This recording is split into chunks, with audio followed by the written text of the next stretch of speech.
వరద బాధితుల్ని ఆదుకోవడంలో ఎన్ఆర్ఐలు చేస్తున్న సాయం అభినందనీయమని ఏపీ మంత్రి కొల్లు రవీంద్ర అన్నారు. కృష్ణానది వరదలతో గ్రామాలను వదిలి పునరావాస కేంద్రాల్లో ఆశ్రయం పొందుతున్న 2500 మందికి ఎన్ఆర్ఐ బొబ్బా గోవర్ధన్ ఆధ్వర్యంలో దుప్పట్లు, దుస్తులు పంపిణీ చేశారు. ఈ కార్యక్రమాన్ని మంత్రి కొల్లు రవీంద్ర, ఎమ్మెల్యే మండలి బుద్ధప్రసాద్, ఎంపీ బాలశౌరి ప్రారంభించారు.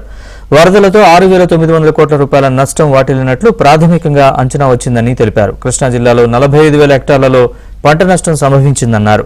నష్టపోయిన రైతులందరినీ ప్రభుత్వం ఆదుకుంటుందని మంత్రి రవీంద్ర తెలిపారు. వరద బాధితుల్ని మంత్రి పరామర్శించారు.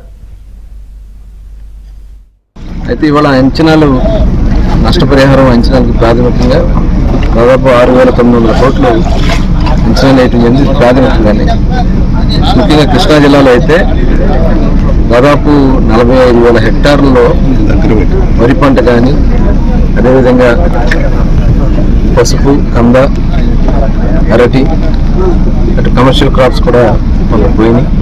ఇవాళ ముఖ్యమంత్రి గారు కూడా స్పష్టంగా చెప్పడం జరిగింది, ఎవరు కూడా నష్టపోవడానికి వీల్లేదు, వాళ్ళకి ఎన్యూమినేట్ చేయమని చెప్పడం జరిగింది. ప్రజల్ని అధైర్యపడద్దు, ధైర్యంగా మేమందరం కూడా ఉన్నాం. ఇవాళ జనసేన మరి అధ్యక్షుడు పవన్ కళ్యాణ్ గారు కూడా ఆయన ఎఫెక్ట్ అయిన ఏరియాలో పంచాయతీకి ₹1,00,000 సొంత నిధులు ఇస్తా ఉన్నారు. వారిని కూడా మనస్ఫూర్తిగా అభినందిస్తున్నారు. చాలా స్వచ్ఛంద సంస్థలు, ఇప్పుడే మరి రావేల సంస్థ వాళ్ళు, చీరలు, ఇలా అనేక సంస్థలు వచ్చి వాళ్ళు సపోర్ట్ చేస్తారు. వాళ్ళందరూ కూడా మనస్ఫూర్తిగా ధన్యవాదాలు తెలియజేస్తారు.